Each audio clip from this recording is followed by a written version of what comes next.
دومه سپاره د شپږمې رکو نه تر اوومې رکو پورې. یا ایها الذین آمنوا کتب علیکم الصیام، ای هغه کسانو چې تاسو ایمان راوړی د مؤمنینو فرض ده په تاسو باندې روژه. الله فرض کړی ده په تاسو روژه کما کتب علی الذین من قبلکم، لکه څرنګه چې فرض کړی شوی وه په هغه خلکو باندې چې پخوا تر تاسو تیر دي. لعلکم تتقون، د دې دپاره چې ځان وساتئ د ګناهونه. روژه په تاسو فرض کړی شوې ده لکه په پخوانیو امتو چې فرض کړی شوې وه. تشبیه وایي نفس په فرضیت کې ده. په یو قوم روژه فرض وه، په دغه نور په مقدار کې نه ده. او یا تشبیه په اصلي فرضیت کې ده، په مقدار کې هم ده.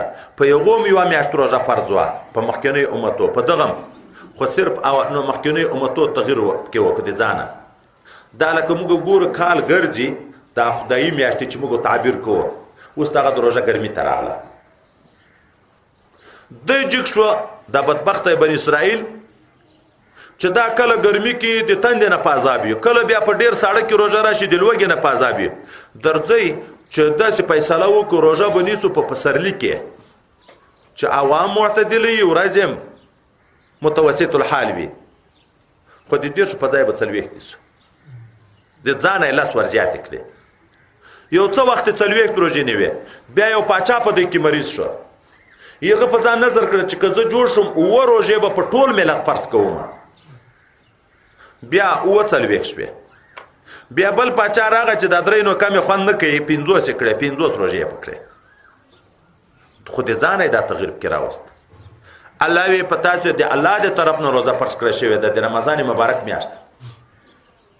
پایده الله ذکر کی چې دغه روزي په برکت تاسو پرهیزګار شئ، پرهیزګار ګناه پرېږدئ. حضرت پیغمبر صلی الله علیه وسلم ځوانانو ته خطاب کوي، کوم ځوان چې وست نکاح لري نکاح وکړي، فإنه أغض للبصر، سترګې کنټرولېږي، په پردیو ښځو پسې به ذاتي نه ګورئ. احفاظ د فرض دپاره د ناروا ګناوې به ذاتي نه درنه کېږي. دا حضرت پیغمبر صلی الله علیه وسلم ځوانانو ته خطاب کوي.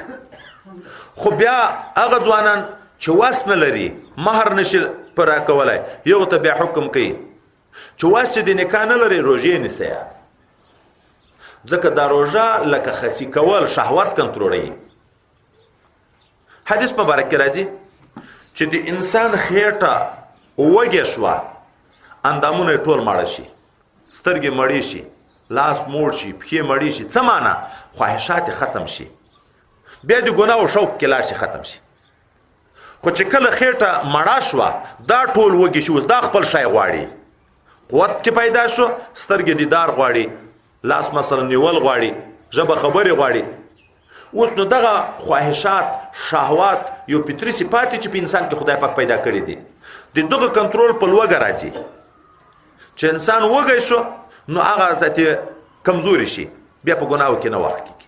خو چې انسان موړ شو، دا ګناه د دغه وجه نه په عام اوقاتو کې موږ ته حکم دا د ډېر خوراک مه کوئ، چې هر چیز ته مو زړه کېدو هغه خپل خواهشات ټول مه پوره کوئ، ځکه انسان کمال ته نشي رسېدی، ځان بیا نشي کنټرولولی. دومره خوراک کوي، ثلث د بطن د خېټې درېیمه حصه چې خورئ، دا یوه حصه د اوبو دپاره، یوه حصه د ساه ایستلو دپاره، بیا به ډېر غلبه په تاسې باندې نه راځي. نبی علیه السلام بدترین لوښی چې انسان ډک کړی ده، بدترین لوښی هغه خېټه ده چې تر خولې ډکه کړي. نور خو د خوړلو خپل خپل مقدارونه دي، بیا په خپل ځای کې ذکر کوو. خو دومره خوراک کړن چې انسان کې غفلت پیدا کوي، سستیا، خوب ور ډېرې مکروه ده. خو دومره خوراک کړن چې مرض ته پیدا کېږي، حرام ده. بیا دومره خوړل چې د مرګ نه بچ کېږي، فرض ده. دومره خوړل چې فرض عبادت پکړای شي، فرض ده در باندې. دومره خوړل چې نور طاعت، نفلي عبادات، علم په حاصلوي شي، حلال رزق په ګټای شي، کاروبار دومره کړای شي، در باندې واجب ده. خدا چې نفلي اعمالو کې ډېره ترقي کړای شي، بیا مستحب ده. او دومره چې د ثلث د بطن په انداز باندې خوړل دي، دا مباح ده. د دغه نه چې ورزیات شو چې سستیا پیدا کوله، مکروه ده. چې ډېر وخورې، ډېر به اوبه پسې چکې، چې خوراک ډېر شي، اوبه ډېرې شي، رګونه بند شي، ذاتي په سړي باندې خوب غلبه کوي.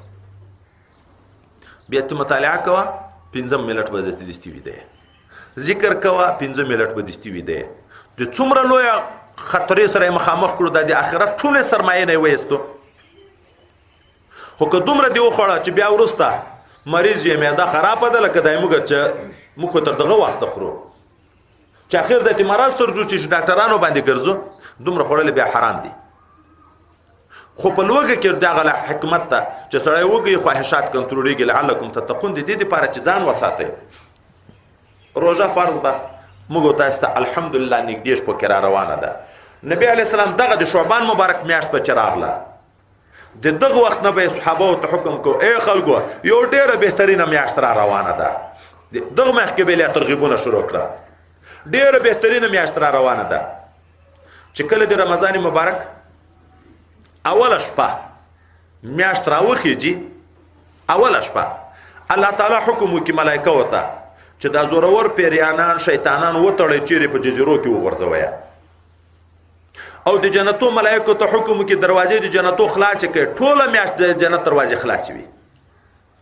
د جهنم ملائکه ته چې دروازې وتړي ټوله میاشت باندې وي حتی د قبر د پایدې الته کار کیږي د قبر عذاب هم پورته شي دغه مړی نه د قبر عذاب پورته شي دا ټوله میاشت دغه رمضان مبارک د میاشتې په برکت باندې او دا هغه میاشت ده چې نفل عمل کې د فرض غوندې ثواب په بل وخت کې چې فرض کې په دغه میاشت کې نفل د فرض غوندې ثواب خدای پاک سره ته ورکړي او فرض عمل چې په دې کې د نورو وختو د اویاو فرض غوندې ثواب خدای پاک سره ته ورکړي دا هغه میاشت د نبی کریم صلی الله علیه وسلم چې اول لاس شپې رحمت دی د خدای پاک د مابین لاس شپې مغفرت دی ګناوې کې بخل کیږي اخري لاس شپې عتق من النار د جهنم نه سړی کې ازاديږي حضرت پیغمبر صلی الله علیه وسلم دا میاشت مواسات د همدردی ده سړی د مسکینانو سره کومکونه ډیر کوي دا د رزق د پراخي د رزق خدای پاک انسان ته ورته پراخ کوي او دغه د عتق من النار د په ار روزه ماته خدای پاک لاس لکه انسانان د جهنم نه خلاصي حضرت پیغمبر صلی الله علیه وسلم فرمایي څوک چې دغه روزي په میاشت کې روزتي سړی ته روزه ماته ورکي خدای پاک بدای دی اور د جهنم نه خلاص کی عتق من النار او دومره ثواب ورکي لکه یغه چې په روزه څومره ثواب ګټلای دته په دروازه مات ورکولې دومره ثواب خدای پاک ورکي صحابه کرام عرض کو مسکنت حال و چې یا رسول الله صلی الله علیه وسلم د موږ ټول خو دومره وس نشته چې سړی ته روزه ماته ورکول وګه سړی چې مړی روزه ماته خدا مانه چې مړی دومره د موږ ټول وس نشته نبی علیہ السلام ورته دغه ثواب چې دا اوس ما مخ کې ذکر کو چې د څومره پروژه ثواب ګټلې تا ته پروژه ماته خدای درکې چې یو غړپ شربت ورکې یو غړپ شودې ورکې یو خجوره ورکې دومره ثواب خدای پاک درکې او کپناست موړ کو خدای پاک په تاسو د حوض کوثر نه او بدر کې بیا به د 500 کال د قیامت ورځ د تب بیان ته کېږي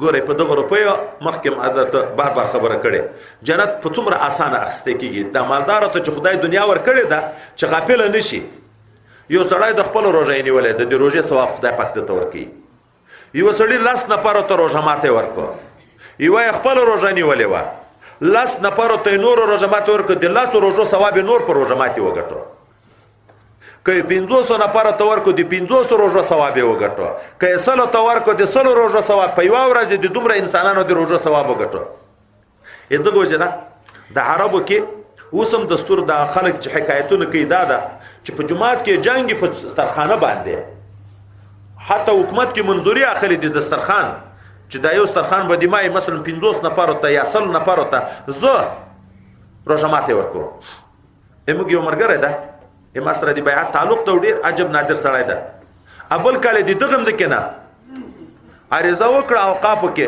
د 500 نفر روزه ماته د دغه ځکه په مدینه منوره کې منظور کو روپې مخ کې داخله کړه اوقاف ته د شان عمره ته څه ورغی اعتکاف بیا پیغزا کې وکړ نو هغه خلک چې په دا پیګي دا روپې د تشي د پاره دي روپې خو ما په خیال باندې کې سړی لږ عقل ولري لاند تعبیر چې وکم چې سړی خپل عزت کې وساتي ګوره چې خپل ځان د سوال نه بچ کې اولاد د سوال نه بچ کې خزه د سوال نه بچ کې خو عزت وساتو دي ځان کدی ملما قدر دی وکړو خو هم عزت د خپل ځان وساتو د دنیا عزت بخوي کدی دنیا او د آخرت دواړه عزت چې سړی وګټي خدا وقایه ده، د ځان ساتنه ده.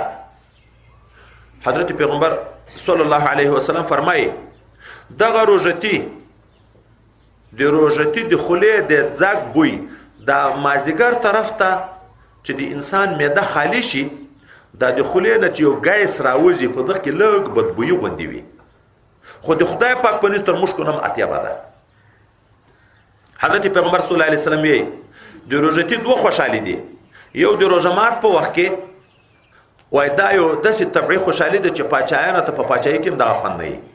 که تاسې خیال وکړئ چې دا چکني برابره کو، دا برابر کو، سړی یو داسې عشق په لګیایي چې دنیا د پاچایي پروا یې نه وي. دومه خوشحالي د الله د دیدار په وخت کې دا وای بشارت چې الله خپل دیدار هم ورکوي.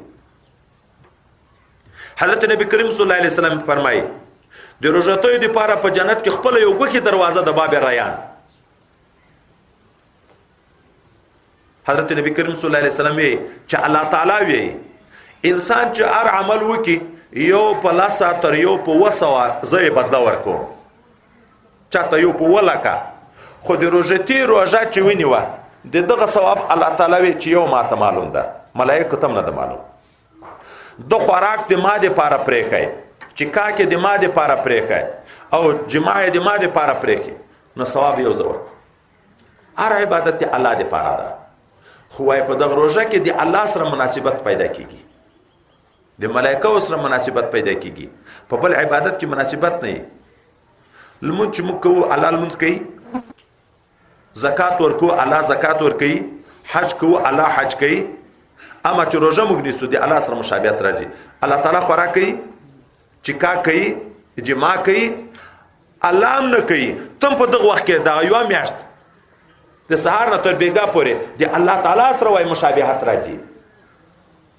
نو ځکه الله وی دا خاص د ما دپاره ده، دا معنی د دغه انسان د ما سره ډېر مناسبت ده. نو ثواب باندې یو ځای علم لرم، هر څوک بېغه باندې علم نه لري. نو ډېره بهترینه میاشت خدای پاک دې موږ تاسو ته د ټولو فضایلو او د صحیح نیولو توفیق نصیب کړي. او دا نږدې شپو کې را روانه ده، الله یې فایده ذکر کوي چې په تاسو روژه فرض ده، د دې دپاره چې تاسو د ګناه نه ځان وساتئ. خو دا روژه د ایام معدودات، یو څو شپې په شمېر میاشت. نبی کریم صلی الله علیه وسلم یې د میاشتې چا پوښتنه تر وکړه ورته ویلې هاکذا درې وارې لاس نو 10 ورځې، بل وارې هاکذا یوه ګوتې تر کړه 9 شپې. میاشت کله 9 شپې کله 10 شپې، خو په کال کې 9 شپې میاشتې ډېرې دي. لاس میاشتې 9 شپې دي، 2 میاشتې هغه 10 راځي. خو بعضې خلک د یو حدیث مبارک دی وجه نه څه په خطایي کې واقع شوي دي. نبی علیه السلام شهرا عید لا ینقصان، 2 میاشتې د عید هغه نه کمیږي، یوه د روژې میاشت، یوه د ذوالحجې میاشت، لوی اختر. دلته خلکو ذاتي دا خیال کړی چې په کال کې دغه 2 میاشتې به 10 وي، ولې خو نبی علیه السلام ویلي دي چې شهرا عید لا ینقصان. لیکن وای نه، دغه دا معنا نه ده محدثین لیکي. دې معنا دا ده چې ثواب یې نه کمیږي. د سهار 2 رکعته لمونځ، د ماسپښین 4 رکعته، د سهار لمونځ ثواب، د ماسپښین چې د موږ عقل وای خو د ماسپښین ثواب ډېر تر سهار، ولې خو دا 4 رکعته دي. لیکن هغه پوره فرض ده، دم پوره فرض ده، 2 پوره فرض دي، دا 4 پوره فرض دي. ثواب کې فرق نشته، بلکې لا په سهار کې ثواب زیات ده. نو روژه نبی رسول الله 9 شپې د کوي نیوم، خدای پاک ثواب هغه سي درکې لکه 10، ولې خو الله میاشت 9 شپې کړه. او یو صحابي مبارک وی دایمو عوام دایمو خلکو خیال دا چې میاشت په خامخه 10 ورځې دا نه دا داوی کو د ما میاشت روزه پوره شو دغه کم شو. صحابي وی موږ د نبی رسول الله سره روزي نیولې دي او روزه، ځکه په 2م کال د هجرت باندې روزه فرض شو. په داو نه روزه منیولې دي په دا نور روزو کې وخو اتفاقی ده چې 9 ورځې وي، کاله روژې 29 ورځې موږ د نبی علیه السلام سره نیولې. په دا دوه کې اختلاف د څوک یو روایت کې راځي چې 2 کاله مو 30 ورځې روژې نیولې. یو قول دا ده چې نه یا 8 کالو کې 29 روژې موږ نیولې، یو کالم صرف 10 روژې نیولې. میاشتې ته وګورو، خپل حساب، خپل عقلونه، خپل فکرونه باندې کې چلو. د دغه وجنه چې دغه وای بن اسرائیل د 10 نه 50 جوړ کړي، خدای دې 50 ثواب ورکړي. چا 10 نه وای پیغو کې ډیر ثواب وکړي، په 50 کې د دغه وجنه یو صحابي مبارک وي که زه ټول کال روزه نیسم، ټول کال، خو هغه ورځ به روزه ونه نیسم چې د شک ورځ چې آیا نن د شعبان اخري ورځ ده که د روزې اوله ورځ ده. که ټول کال زه روزه نیسم خو د دغه ورځې روزه به ونه نیسم، ولې د بني اسرائیل سره مشابهت راځي. نو د ځانه به دا صوفیتوب نه کوي چې د روژې نه مخکې یوه ورځ روژه ورته نیسي، په نیت د روژې یې نیسي. او که د یو سړي عادت و د یغو خلکو دپاره پروا نشته. عادت څه معنی؟ د سړي عادت و هره پنجشنبه روژه نیسي. اوس د پنجشنبې ورځ داسې ورځ راغله چې د روژې نه یوه ورځ مخکې ده، دا اوس د شک ده چې آیا د شعبان میاشت به 29 شپې وي که 10. که 29 شپې شي دا خو د روژې ورځ راځي، که 10 شوي نو د شعبان ورځ راځي. خو د ده عادت چې دا و چې هره پنجشنبه یې روژه نیوه، نو د یو سړي دپاره روژه نیول د دا شک د ورځې هم روا ده، ځکه د نیت صفا ده، صرف د نفلو روژه نیسي. او دا داسې نیت خو بیخي نه ده صحیح چې روژه ونیسو که فرض و فرض کنی نفل خو بشي، او دا که په خوله ونه ویایم چې په زړه کې دغه در وګرځېدم، دا نه په فرضو کې درېږي نه په نفلو کې درېږي. چې داسې روژه نیسي چې اوس وبې نیسو که فرض و فرض کنی نفل خو بشي. وای تردد په نیت کې راغی. ګوره په د عبادات مقصودیو کې نیت فرض ده. عبادات مقصودیو کې لکه لمونځ ده، روژه ده، زکات ده، حج ده، نیت فرض ده. روژه خو د عبادت مقصودونه ده، لکه وروسته د نیت خبره بیا را روانه ده. کوبه فمن کان منکم مریضا، بیا د الله رحمت وګورئ. سړی مریض د روژه نشي نیوای، مسافر د روژه ورته تکلیف ته الله وی اوسې وخوره، خو بیرته به بیا قضایي راګرځئ. فمن کان منکم مریضا، هغه څوک چې وي د تاسې د جملې نه مریض او علی سفر یا په سفر باندې وي، روژه وخوري، فعدتون بیا راګرځول دي په ده باندې، لازم دی روژه نیول په ده باندې پشمار دیغه ورځو، بعیدتون من ایامین، پشمار دیغه ورځو چې ده خوړلې دي اخر نور ورځ په مقابل دیغه کې. خو دغه ځان یو بل حکم هم راځي. سړی مسافر و په روژه کې 60 روژې وخوړې، لس یې وینې وې کور ته راغی.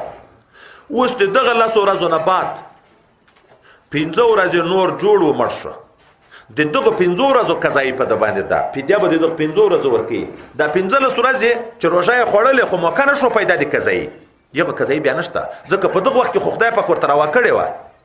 دغسې د مرض په حال کې چې بیرته قدرت څومره ورځو موجود شو، د هغو روژه ذاتي په ده لازم ده، که ونه نیوه فدیه به بیا ورکوي.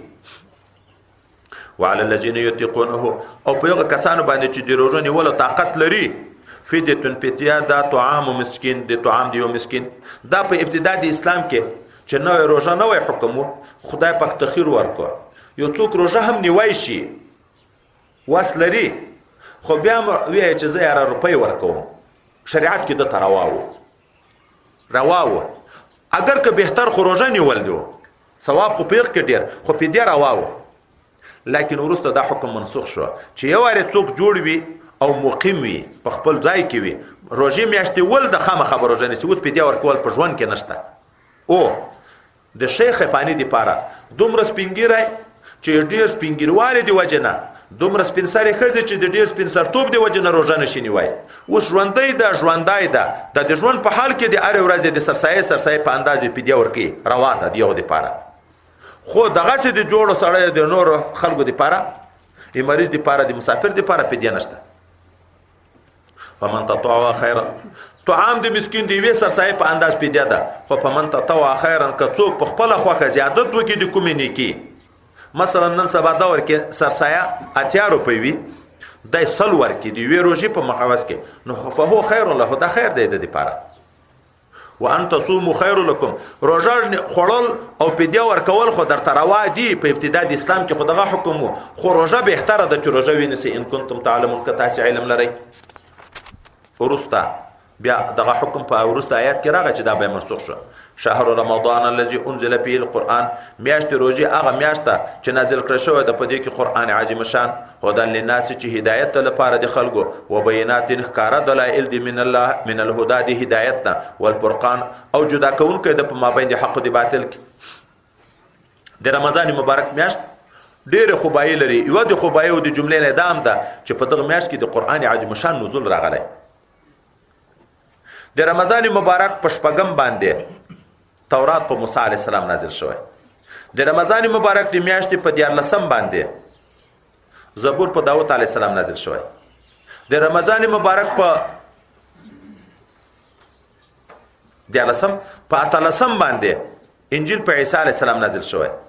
د رمضان مبارک په 24 باندې قرآن عظیم شان په نبی علیه السلام نازل شوی. فمن شهد منکم الشهر، نو ارڅوک چې پیدا کې د تاسو نه میاشتې روژې جوړم وي په کورم وي، فلیصمه، خامخا دې نیسي. اوس هغه فدیه ورکول ذاتي نشته. ومن کان مریضا، که څوک هم ناجوړه و مریض او علی سفر یا مسافر و، فعدة من ایام اخر، بیا شته په د باندې روژه نیول په شمار د هغه خوړل شوی ورځې د نورو ورځو نه. دا آیت بیرته رامعاد کو چې څوک دا توهم ونه کړي چې د مریض او مسافر دپاره خو روژه خوړل مخکې روا و لکه د اول فدیه ورکوونکي دپاره. فمن شهده سره به ټول منسوخ شوي، نه هغه نه د منسوخ، هغه یو حکم منسوخ شو، دا دو حکم اوس هم پاتې دي. دا چې که په خپل وخت کې روژه بنیسي، که مریض وي اوس یې وخوره بیا به یې قضایي راګرځوي، که مسافر وي اوس یې وخوره بیا به یې قضایي راګرځوي. خو په سفر کې که تکلیف نه و نیولې بهتر دي، خو که سفر د تکلیف و خوړلې بیا بهتر دي. کله بیا په دا نیولو خدای پاک سړی نیسي، خو دا اوس یې وخوره بیا یې راوګرځوه. دې څه مطلب ده؟ نو الله وایي چې خدای پاک په تاسې اسانتیا لوروي، شفقت کوي. اوس مریض یې، اوس مسافر یې، اوس یې وخوره. خو بل طرف ته چې د آخرت ثواب په دې هم کم نشي. بل یوه میاشت روژه نیولې، تا 10 ورځې نیولې ده، 20 ورځې دې خوړلې دي د سفر د وجې نه، خو ثواب په دې کم شو. نو بیرته بیا قضایي راوګرځوه چې تا ته هم بیرته د پوره میاشتې ثواب خدای پاک درکړي. یرید الله بکم اليسر، الله اراده لري په تاسې د اسانتیا چې د مرض یا سفر په حال کې خورئ. ولا یرید بکم العسر، اراده نه لري په تاسې د سختی. او قضایي د دې دپاره ده ولتکملوا العدة، د دې دپاره چې تاسې په قضایي سره پوره کوئ هغه شمېر د روژې د میاشتې. ولتکبروا الله علی ما هداکم، او د دې دپاره چې یاد کوئ تاسې الله تعالی په هغه څه چې هدایت کړی د الله تعالی تاسې ته. شای وایي تکبیرونه د اختر د لمانځه تر مراد وي، د اختر لمانځه ته اشاره وشوه. ولعلکم تشکرون، او د دې دپاره چې د الله تعالی د نعمتو شکر وباسئ. روژه هم نعمت ته ثواب ډېر ده، رخصت هم نعمت ته چې د مرضو د سفر د وجې نه خورې تا ته روا ده، دواړه شکر به وباسئ. یو څه صحابه راغله حضرت پیغمبر صلی الله علیه وسلم ته وایي چې الله تعالی د موږ نه لرې ده چې موږ په دعاو کې په زوره نارې ورته وکړو، وژاړو، او که نږدې ده چې څوکۍ هم اوري. نږدې ده که لرې ده. الله تعالی آیات نازل کړ، واذا سألک عبادی. څوک وی چې دا کفارو به ویل چې نږدې خبره نه اوري، لري اوري، په زوره اوري، څوکه نه اوري. وای نه، ځکه الله خپل ځان ته نسبت کړي عبادی. دا هغه مخلص مسلمانانو په باب کې استعمالیږي چې د ما بندگان د تا نه پوښتنه وکړي چې دا صحابه کرام دي چې الله تعالی لرې ده که نږدې. ورته وایه چې الله وایي چې زه نږدې یم، زه قبلوم دعا کوونکي چې ما ته دعا کوي، زه قبلوم دعا کوونکي. نو دای دې طلب د اجابت وکړي، فلیستجیبو، طلب د اجابت وکړي چې خدای دې ما دعا قبوله کړي، زه یې قبلوم. او یاده چې دای دې ما د حکم اجابت وکړي چې زه څه ورته وایم، زه به د دعا قبوله کړم. واذا سألک عبادی، کله چې پوښتنه وکړي ای محمد صلی الله علیه وسلم لتانه بندگان دي ما د لرېوالي او د نږدېوالي دي ما نه، ته ورته وایه فإني قریب، زه نږدې یم، اجیب دعوة الداعی اذا دعانی، زه قبلوم دعا د دعا کوونکي، خو چې کله ما وغواړي ما ته سوال وکړي. فلیستجیبو، نو دی د ما نه د قبولي دعا وکړي، غوښتنه دې وکړي. یا فلیجیبو، دی د ما اجابت وکړي چې زوای ته وغورځئ. ولیؤمنو بی، تصدیق دې کوي په ما باندې، لعلهم یرشدون، شاید چې د سملیار پیدا کړي. الله د وعده د قبولي وعده د دعا د قبولي وعده وکړه. څوک چې ما ته دعا کوي زه دعا قبلوم. خو د دعا د قبولي 3 صورت دي. او څه شرایط دي. سورتونه دا سړی دعا کوي یو مطلوب غواړي یا خدای پاک هغه مطلوب ورته پوره کړي، لکه خلک هم یې چې دعا یې قبوله شوه. دوم صورت قبولی دا ده دی غواړي یو نعمت هغه خدای پاک نه کی ور، خو یو بل عذاب پر روان وي، کدی دغه دعا د نه وای کړی هغه په یو مصیبت پم لګیا کېدو، دغه شی خو خدای پاک ور نه کو، خو دغه بل مصیبت نه په خلاص کو. دریم صورت دا ده چې د جنت مقامات ورکړي، ځکه دعا عبادت ده، په هر عبادت خدای پاک ثواب ورکړي، په جنت کې مقام ورکړي. نو سړی د نا امید کېږي نه چې ما دعا نه قبلېږي. بل روایت کې راځي حضرت پیغمبر صلی الله علیه وسلم فرمایي د دعا په متعلق کې چې الله تعالی دعا قبلوي، خو هغه شی کله زر ورکوي کله نه وخته کوي. قبلوي خو شی کله زر ورکوي کله نه وخته. وای که انسان نیک عمل انسان و، په الله ګران و، خدای ته سوال دی یو مطلوب په باب کې وکړه، الله یې اوله دعا قبوله کړي، خو هغه شی زر نه ورکوي، قبوله خو یې کړي خو شی ځای نه ورکوي. ولې وای د ده ژړا ښه په لګېږي، د ده هغه اواز دعا ښه په قبلېږي. انسان عاجزه ده چې خپل مطلوب یې پوره شو بیا دعا نه کوي، نو الله یې دعا قبوله اوله نه کړي، خو لیکن ځای زر نه ورکوي چې دا سوالونه ډېر راته وکړي. د دوست باندې د دوست خبره ښه لګېږي چې دا سوال ډېر راته وکړي. د یو نیم سړي سوال ډېر زر قبول کړي، خدای پاک هم دې وساتي، وای الله ته دا د ده خبرې بدې ورلګېږي چې دا د په دربار کې درېږي. کله نه یو سړی یو دکاندار ته یو وخت کې زه ورغلم، ته ویل چې راځه خلیفه صاحب چای به پوخ کو. بیا وروسته یو عجبه خبره وکړه، اچې د پښتو سړی د خدا شي ته فکر وکړي، چای باندې کو ذاتي خو ناست مجلس کو، وای خلیفه صاحب ما چې د چا نه بد کېږي او هلته شناخته یې راشي، مجبوره یم صد خو به د پښتو د وجې نه ورته کم یخ ته زر د هوټل چای راغواړم، زه یم چې زر یې وخوري زر لاړ شي، چې زر یې وخوري هسې زر جګ شي لاړ شي. خو چې چا سره مې زړه د مجلس وي هغه ته دلته چای باندې کم چې تر څو پخېږي او ذاتي خو نشي رانتلی، را سره ناست چې مجلس ډېر وشي. د چا کور ته یو سړی یو وارې ورغی، په دوم وار باندې په سړي بوج وي، خو د چا کور ته که سهار و بېګا ورځې دی په خوشحاله کېږي. فرق شته که نشته؟ اوس نو یو څوک چې د الله دربار ته سوال کوي، که په الله باندې ښه لګېدو د ده غږ، وایي کله یې دعا ور وځنډوي، اشی زر نه ورکوي چې بار بار راشي د ما دربار ته، او د بعضې زر ور پوره کړي چې بل ورې رانه شي. خدای هم دې وساتي. خو بل طرف ته دا ده چې د دعا د قبولي شرطونه هم شته، داسې نه چې خو الله وعده کړې د دعا نو ولې نه قبلېږي. دعا چې قبلېږي څه شرطونه لري، غټ غټ یو څو شیان کې ذکر کو. اول دا چې دا دعا چې کوي په الله به کامل یقین چې خدای پاک دې ما دعا قبلوي، شکمن به نه وي په دعا کې خدای قبوله شي که نه شي قبوله، ولې خو الله وعده کړې ده چې زه دعا قبلوم. دوم دا چې دا دعا چې کوي په حضور د زړه به یې کوي، داسې نه وایي ډېر خلک په خوله یو څه غواړي په زړه کې ورپام هم نه وي چې اوس څه مې وویلې، په حضور د زړه به وي.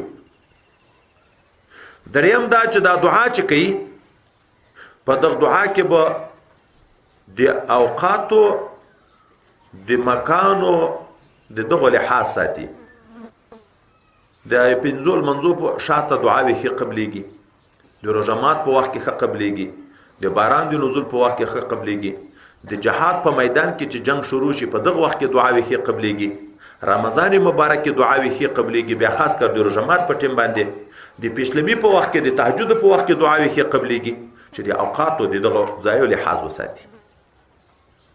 دعا عبادت ته. نبی علیہ السلام ته صحابي مبارک چې شهید شو، قصه یې اوږده ده، وراره ته ویل چې بیا نبی علیہ السلام د ما سلام ویل چې دعا یې غوښته. رسول الله صلی الله علیه وسلم ته چې راغی هغه تره شهید شوی، وراره چې نبی علیہ السلام ته ویل چې دعا یې غوښته، نبی علیہ السلام دستي جګ شو او داسې وکړه د دعا دپاره، ولې دعا عبادت ته. اگر که بیا اودس هم روا ده، ذکر عبادت ته اگر که بیا اودس هم روا ده، اذان عبادت ته اگر که بیا اودس هم روا ده، خو په اودس باندې اثر ډیر وي، خدای پاک ژر قبلوي.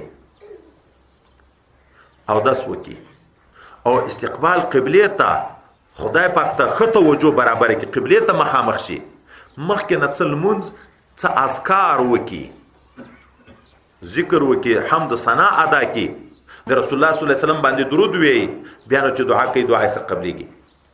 بل دا چې په دعا کې به تلوار نه کوي. صحابه ورته تلوار څه معنی؟ تلوار وای دا معنی یو څه وخت دعا وکړي ځکه پرېږدي چې نه قبلېږي، اسیم ډېرې دعا یې مو وکړې، دا تلوار ده. خدای پاک دې موږ نه عبادت غواړي، عاجزي دا ټول عمر به کې تلوار نه چې زر کې پوره شو ښه کني بیا نه کوم. او په قطع دی وسیله رحمی په ګناه به دعا نه یي، ګناه دعا به نه، او خوراک به پاک وي، لباس به پاک وي. نبی علیہ الصلوۃ والسلام یو مسافر به بر سر په خاور سپیره د دغه دعا وی ډیره ښه قبلېږي، خو لیکن کله به دغه دعا کوي نه به قبلېږي. ولی؟ خوراک به حرام وي، لباس به حرام وي. یو ګوره چې حرام سره وکړي 40 شپې عبادت نه قبلېږي. دعا عبادت او مغز د عبادت ته، الدعاء هو العباده. په بل روایت کې راځي الدعاء مخ العباده. نو چې عبادت ته د عبادت لپاره خو نفقه حلاله نفقه شرط ده. چې یو غړپ شربت و شراب و چې حدیث مبارک ته 40 شپې عبادت نه قبلېږي. ولی وای دا غذا د انسان په وجود کې تر 40 شپې پورې اثر پاتې کیږي. نو چې شرایط په ځای چې غذا حلاله وي، جامه حلاله وي، عزم موجود وي، په اعلی یقین وي، په خاص اوقاتو کې وي، تلوار نه کوي، د ګناه سوال نه کوي، نو د الله ذاتی وعده ده چې الله یې قبلي. نو چې نه قبلېږي وای انسان د خپل شیانو ته پام وکړي، یا به نفقه حرام وي یا به جامه. خو یو د امید خبره بل ډیره غټه شته چې د غایب دعا غایب ته قبلېږي. یو انسان بل انسان ته دعا قبلېږي، خو وای د انسان خله که خپل غذا حرام و د ځان په باب کې دعا نه قبلېږي، خو د بل په باب کې خله پاکه ده وای خدای پاک دعا قبلېږي. دا مسلمانان چې دا رسول الله صلی الله علیه وسلم حکم کړی، الله تعالی حکم کړی چې د خلکو سره احسان کوي، دا د دغه ځای لار ده چې اوس غایبان د خلک چې هغه دلته بالکل وجود نه لري. موږ یې وینو نه، دا مولوی صاحب چې راتلو شپږ 500 روپۍ چنده یې راوړه دلته د هغه دپاره دغه طالبانو د لنګر دپاره. هغه سړي چیرې دي؟ یو دلته شته. اوس دغه که موږ شکر شاکر انسانان شو، دغه انسانانو ته به دعا کوو کنه، د هر مازدیګر ختم کې موږ دعا کوو کنه چې څوک د موږ سره احسان کوي، دا دعا ورته کوو که نه کوو؟ دا دعا عن ظهر الغیب ده. خو د داسې سړي ته خو یقیني د سړي سره دعا غواړي چې یو فقیر طالب دی، یو محتاج طالب د خدای د دین طالب دی، په هغه باندې شفقت کوي. اوس نو دغه چې دعا ورته کوي، دغه دعا بیا ښه قبلېږي. او بیا دا انسان ته بل د رحمت ځای ته وګورئ چې د بل انسان په باب کې دعا کوي خدای قبلې، بیا یې هغه د خپل ځان په باب کې قبلې ورسره. ته چې بل مسلمان ته دعا کوي، دلته ملائکه ولاړې دي، اته په دعا امین وایي، او تا ته ملائکه بیا دعا کوي، تا ویل چې خدای پاک پلان کې ته صحت ورکې، مریض د دعا ورته کې الله ته جوړ کې صحت ورکې، ملائکه وی امین، او خدای پاک دې تم صحت ورکې. تا انساني دعا دی وکړه، هغه نوراني مخلوق معصوم مخلوق چې ګناه نه د کړه هغه تاسو دعا کوي. وحل لكم ليله الصيام الرفث الى نسائكم. په ابتدا د اسلام کې لکه مخکې بنی اسرائیل کې حکم دا او پروژه کې په یو حکم دا و چې المخفتن بعد چې المنځ به وکړو یا به ویده شو، بیا خوراک چیکاک جما د خپل اهل سره تر سهار ذات نه روا. روژه من عتمه الى العتمه، دی ول مخفتن تر بل مخفتن روژه و، شپه کې خوراک چیکاک او جما یو شی نه ورته روا. په ابتدا د اسلام کې هم دغه څه چې ما خام به سړی روژه ماته کړه، المختن منځ به وکړو، بیا ځکه خوراک چیکاک یو شی نه وروا، حتی که لمانځنه مخکې ویده شوی وای. لکه یو صحابي مبارک کاروبار کوي، مخستن راغی کور ته روژه یې ده، بیبي مبارکې ته ویلې چې شته؟ هغه ویلې نه، زه به دې بله کوره درته راوړم. چې لاړ بل کور نه شی راوړي، ده تکیه کړې ده ویده شو. چې راغی خیبة لکه تباه شوې، دا خو اوس خوراک نه شي کړی، شپې هم روژه پسې ونیوه، سبا د غرمې وخت چې راتلو بېهوښي پر راغله. یو دا د لوږې واقعه پیښه شوې. حضرت عمر فاروق رضی الله عنه د شپې په خپل اهل نظر ولګېدو، په بدن باندې نظر ولګېدو، شهوت غالب شو، جماع یې وکړه. راغی سهار پیغمبر علیه السلام ته صحابه ګورئ د اولیاء د خدای وای معصوم نه دي خو محفوظ دي. معصوم نه دي، ګناه داسې نه ده لکه انبیا چې دی نه به ګناه نه کېږي. محفوظ دي. محفوظ څه معنی؟ چې فنا او بقا مقام ته وای واقعي ورسېږي چې الله یې همیش یاد خدای ذاتي ګناه تر کېږي نه، او که بیا بالفرض که تر وشوه دستي بیا خدای توفیق د توبې ورکوي، نادم کېږي زر. دا صحابه چې احادیث مبارکه کې ګورئ صغیره ګناه چې موږ تاسو هیڅ نه بولو، صغیره به تر وشوه ذاتي به راغی نبی علیه السلام ته چې د خدای حق په ماجاري کې زه خو غرق شم، د مانه ګناه وشوه چې د آخرت عذاب نه خلاص شم. نو حضرت عمر فاروق راغی حضور پاک صلی الله علیه وسلم ته وی چې زه خو غرق شم. ولې؟ د خپل اهل سره مې د شپې جماع وکړه، د روژې میاشت ده. حضرت نبی علیه السلام ورته یا عمر د تا د شان سره خو مناسب نه و. ګوره ډیر غټ سړی و، د تا د شان سره خو مناسب نه و، که بل چا کړي وایم خو تا خو باید نه وای کړي. چې د حال ویلې نور صحابه هم ذاتي دلاوري وکړه، یو هم حالیه چې یا رسول الله دا خو دې موږ نم شوي دي. الله رحیم او کریم ذات، په دغه امت ډیر مهربان ذات. هغه مهرباني وکړه او داسې مهرباني چې د دې عذر هم بیان کړ. سړی او ښځه داسې دي لکه بدن او جامه او بدن یو د بل نه ځان ساتلی شي، دا یې د عذر ځای ذکر کړ. بیا نو الله په تا مخکې علم په تاسې درلود چې تاسې نه به خیانت کېږي، دا به در نه کېږي، خو الله اوس درته ازادي وکړه د لماخستن نه تر پیشلمۍ وخته پورې سپېده چاو د پورې جماع ورسره کړی شي. بیا صحابه په اعتکاف کې به ناست وو، هلته به چې شوق د اهل پیدا شو، د اعتکاف جماعت نه به راغله، د بیبي سره به جماع وکړه، غسل به وکړو، بیرته به لاړ جماعت ته. الله تعالی حکم نازل کړ نه داسې نو بیا مه کوه. د اعتکاف په وخت کې جماع هم حرامه ده، دواعي د جماع هم حرام دي، د ښځې سره په شهوت لاس ورول هم حرام ده، مچول هم حرام دي. دا الله شپې خو نو بیا ځان کنټرول کوي. په اعتکاف کې نو بیا نشته کور ته تګ، نوره میاشت کې جماع کړی شي. احل لکم لیلة الصیام، حلال کړی شوی دی د تاسو لپاره په شپه د روژې کې الرفث یو ځایوالی جماع کول الی نسائکم د خپلو ښځو سره، ولهن لباس لکم دغه ښځې جامه ده د تاسو لپاره، وانتم لباس لهن تاسو جامه یې د دوی لپاره. جامه یا وای دا معنی چې ښځو میړو غاړه په غاړه سره پراته غېږې سره ورکړې، نو طبعا دا داسې دي لکه جامه او بدن. یا وای دا معنی یا دا معنی حکمت ته وګورئ، په جامه کې سړي عیبونه پټېږي، د مرضو د لمر او د ګرمۍ او د ساړه نه په بچ کېږي. په ښځه د نارینه ایمان کامل کېږي، په نارینه باندې په میړه د ښځې ایمان. نبی اسلامي چې څوک چې نکاح وکړي 2 برخه د ایمان خدای کامله ګرځي. دا لباس ته د عیبونه د هره ګناه عیب ده. ګورې موږ خو په ځان نه ورلو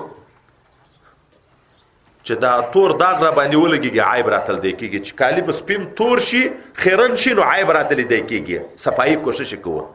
دا عیب دا چې په صابون لري کېږي، که دا عیب دا چې ګناه د خدای مو دې وساتي چې په اور به بیا صفا کېږي. دا مسلمان چې جهنم ته ځي چیش دپاره ځي؟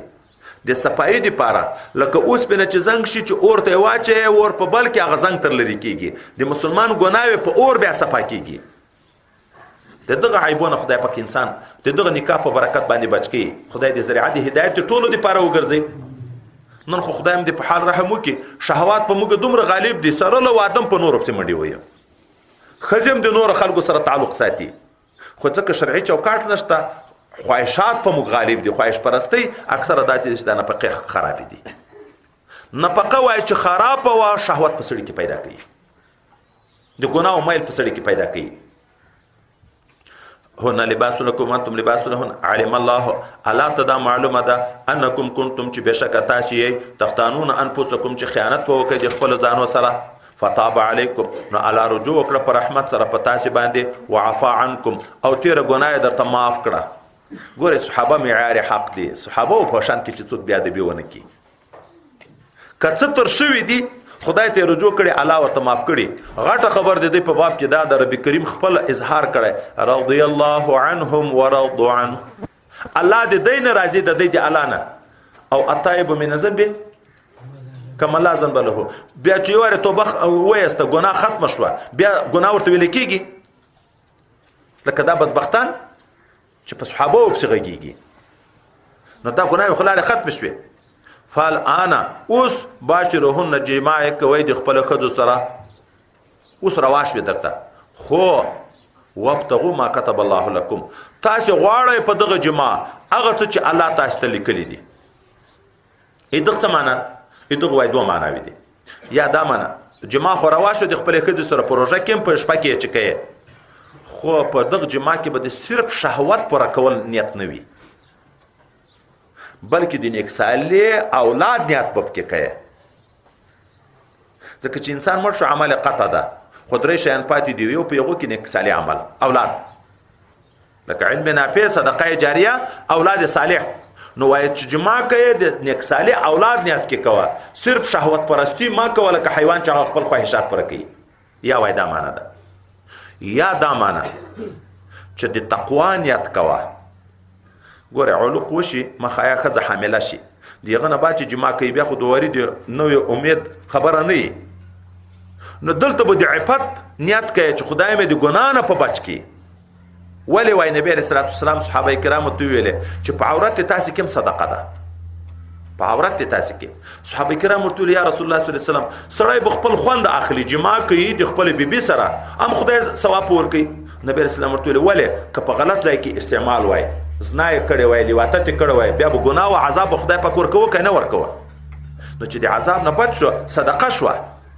نو ما کتبه کې وای اولاد او تقوا دواړه نیتونه چې جماع کوي د نیک صالح اولاد نیت کوه، یا لکه مثلا حمل موجود ده چې جماع کوي هلته د عفت نیت کوه چې خدای پاک مې دی ګناهونه وساتي.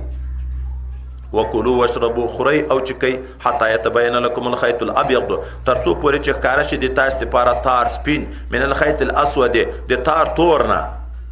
من الفجر ټکلیانه و نازل، یو صحابي تور سپین تار واخیسته، د شپې سر ته یې کې دی چې راورته ګوري نه ویني، بیا جګ شي خوري چکي. سهار نبی علیہ السلام ته چې دا ویل، نبی علیہ السلام ورته تا ورمې خو ډېر غټ ته چې ټولو پوښتې تر لاندې کړي دي، د بالښت لاندې یې کېو. دغه نه سپېده چاود مراد، سپېده چاود من الفجر آیات نازل شو چې سپېدې وچاودې. دا یو صبح صادق کاذب وي چې داسې پورته رڼا پورته شي، یو صبح صادق د غرو په سر داسې رڼا پورته لیا تیاري، دلته لاندې غر ده، پورته اسمان فضا چې موږ ته لیدل کېږي توره شپه یې، دلته د غرو په سرو نرۍ رڼا شروع شي. دغه لکه وچاوده شپه ورځ سره جدا شوه. تر دغه وخته خوراک چې کاکو جماع کړی شي. ثم اتم الصيام الى الليل، بیا پوره کوي روزه خپله تر شپې پورې. چې ماښام نبی علیہ السلام وی چې دغه خواته لمر لویږي هلته شپه راخیږي دغه طرف نه، چې ورځې ادبار و د شپې اقبال و. څنګه شپه راوخته بس ته روزه ماتوي. اشتباه کو نجوم ستوره ګڼوالي ته مه ګوره چې ودرې چې واره ښه ستوري ښکاره شي بیا به روزه ماتو. خو ورسره د دغه ځای نه وای د نیت فرضیدن خبره هم راغله چې نیت هم پکې فرض ده. ولی حکم د اتمام وشو. اتمام شروع غواړي او شروع د عمل اختیاري په قصد سره وي. قصد نیت ته ویل کېږي. نو نیت هم کې فرض ده، خو او دا د الله رحم ده. شپې ویده وې، د شپې نیت تر نه ویر شو، سپېده چې چاودې په دغه وخت کې ته ویده یې، راویښ شوې او داس دی وکړ، لمونځ دی وکړ، در پام هم نه ده. وروسته در پام شو چې روژه د اوس نیت وکړم صحیح ده. دا تر زحوه کبرا اته 9 بجو پورې چې خوراک چې کاک دی نه یې کړی، د روژې مبارکه میاشت وي، نیت اوس پسې وکړه صحیح ده. په نفلي روژو کې هم دغسې ده. خوراک دی نه ده کړی، چې کاک دی نه ده کړی، لمر وخوت، لمر ختونه بعد شوق شو یار نن روژه نیسم، پسې ونیسه په نفلي روژه. نظر معین قضایی به د شپې نه نیت کوي، کفاره به د شپې نه نیت کوي.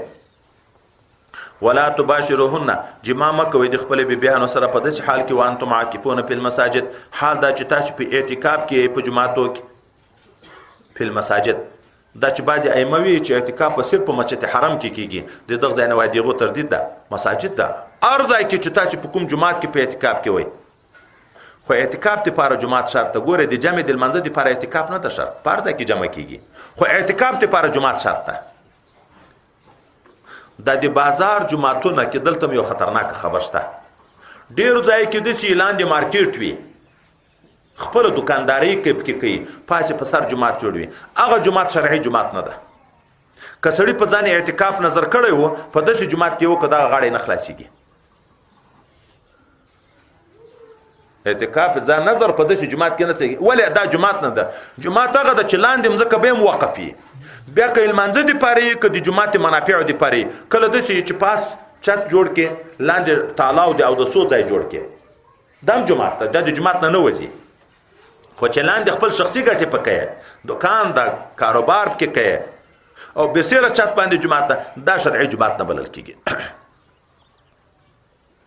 دا د مهاجرو جوماتونه چې دي دا هم دغه شرعي جوماتونه نه دي اعتکاف چې پکې کوي نظري اعتکاف نه پکې صحیح کېږي چې واجبي اعتکاف ته دا نه پکې صحیح کېږي ځکه د هغو دپاره جومات شرط ده نور دا استحبابي اعتکاف کې صحیح کېږي خدای پاک ثواب دی وایي د اعتکاف ورکوي دی ته خو واجبي غاړې نه په خلاصېږي ځکه جومات کې دا شرط ده چې شخصي مځکه به وي وقف کوې به یې د لمانځه په نیت باندې دا د مهاجرو کیمپونه اکثره په مشترکه قومي مځکو کې تقسیم نه یې پکې راغلی نو د یو شخص نه ده چې هغه یې وقف کړي د لمانځه دپاره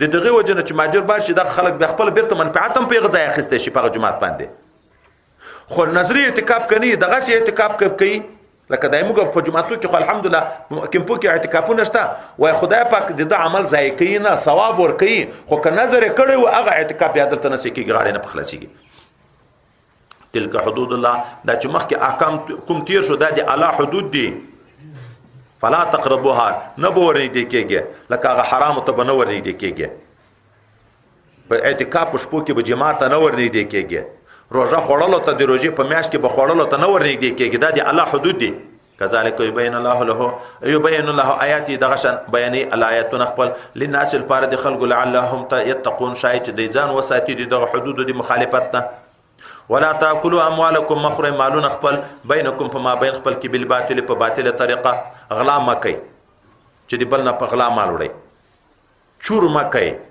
چې ښکاره دی موجود ته لوټماري کوئ چور کوئ نحبت غصب په زور متر اخلی رشوت باندې متر اخلی قمار مه وایئ بیا فاسد مه کوئ دا ټول باطله طریقه ده د زنا په واسطه دنیا مه جمع کوئ لکه بعضې ښځې چې په زناو باندې روپۍ ټولوي مهر البغا په زنا باندې به روپۍ نه ټولوئ عصب التیس غویه یې ساتلی خلک غوا ورولي دی غویه یې ورخوشي کوي ورته یې 100 روپۍ به راکوې دا به نه کوې دا ټولې په باطله طریقه باندې دي سود باطله طریقه باندې دي په باطله طریقه به مالونه په خپل مابین کې نه خورئ مال د بل چا روا ده په تجارت خو چې په خوښه باندې وي په تجارت چې په خوښه باندې وي او بل طرف ته داسې مه کوئ وتدلو بها الی الحکام تګ مه کوئ په دغه مالو باندې حاکمانو ته لتاکلوا فریقا چې وخورئ وصایفه